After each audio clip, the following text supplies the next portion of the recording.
माँ दुर्गा का एक रूप माता सती भी है। यह कहानी बहुत ही भावुक और महत्वपूर्ण है क्योंकि इसी कहानी से शक्तिपीठों की स्थापना हुई। यह माता सती और दक्ष प्रजापति की कहानी है। एक प्रजापति दक्ष का अहंकार। ब्रह्मा जी के पुत्र प्रजापति दक्ष की एक पुत्री थी जिनका नाम सती था। सती ने अपने पिता की मर्जी के खिलाफ जाकर भगवान शिव से विवाह कर लिया था। दक्ष को भगवान शिव का रहन सहन श्मशान में रहना, भस्म लगाना बिल्कुल पसंद नहीं था, इसलिए वे शिव जी को पसंद नहीं करते थे। दो विशाल यज्ञ का आयोजन। एक बार राजा दक्ष ने कनखल, हरिद्वार में एक बहुत बड़े यज्ञ का आयोजन किया। उन्होंने संसार के सभी देवी देवताओं, ऋषियों और मुनियों को बुलाया, लेकिन अपमान करने के उद्देश्य से अपनी बेटी सती और दामाद शिव को निमंत्रण नहीं भेजा।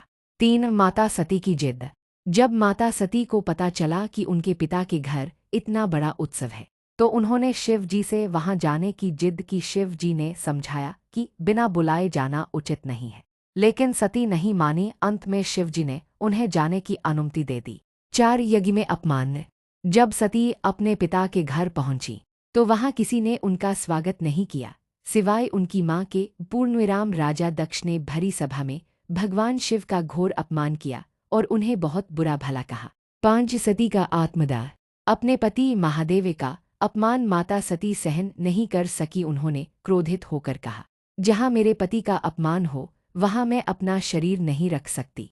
ऐसा कहकर उन्होंने अपनी योगाग्नि आंतरिक शक्ति से स्वयं को जलाकर भस्म कर लिया। 6 शिव का तांडव और शक्तिपीठ है।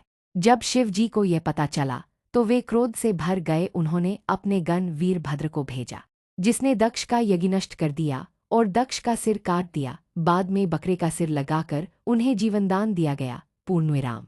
भगवान शिव सती के जले हुए शरीर को कंधे पर उठाकर पूरे ब्रह्मांड में तांडव विनाशकारी नृत्य करने लगे। दुनिया को बचाने के लिए भगवान विष्णु ने अपने सुदर्शन चक्र से सती के शरीर के 51 टुकड़े कर दिए। जहां जहां सती के अंग और आभूषण गिरे वहां वहां शक्तिपीठ बन गए, जैसे कामाख्या, वैष्णो देवी आदि। पूर्णविराम।